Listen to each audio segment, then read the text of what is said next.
నిన్ననే వచ్చేసింది కదా పెన్షన్. ఎలా ఉన్నారు? నేను బాగున్నానయ్యా, మీరెలా ఉన్నారు? కష్టపడాలి కదయ్యా. ఇది ఉంచండి. ఏంటిది? ఎందుకు? మీ ఎమ్మెల్యే ఉన్నాడు కదా, మీ ఎమ్మెల్యే పనితీరు అసలు బాలేదని, మీ నియోజకవర్గంలో ప్రజల కష్టాలు అసలు పట్టించుకోవట్లేదని, ప్రభుత్వ పథకాలేవి మీ దాకా రావట్లేదని, అంతెందుకు అసలు అభివృద్ధే జరగట్లేదని మీరు చెప్పాలి. రే రోల్ చేయి. చెప్తానయ్యా, చెప్తాను.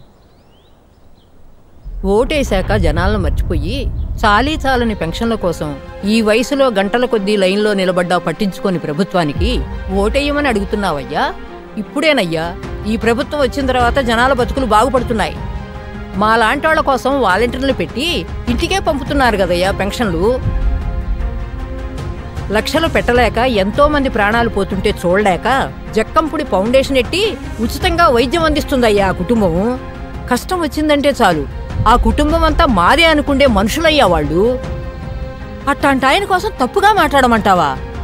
ఆయన అధికారంలో ఉంటే ఈ ఊరికి కష్టమే ఉండదయ్యా. అయ్యా ఇది తీసుకో. మా రాజాబాబు నిన్ననే ఇంటికి పెన్షన్ డబ్బులు పంపించాడు. నువ్వు చంపేద్దామనుకున్న నిజం విలువ, మా బతుకుల విలువ 500 బాబు.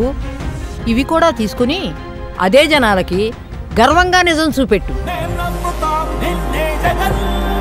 బ్యాలెట్ నెంబర్ 1పై నొక్కి ఫ్యాన్ గుర్తుకు ఓటు వేసి మన జక్కంపూడి రాజాని గెలిపిద్దాం. 2024 రాజా నా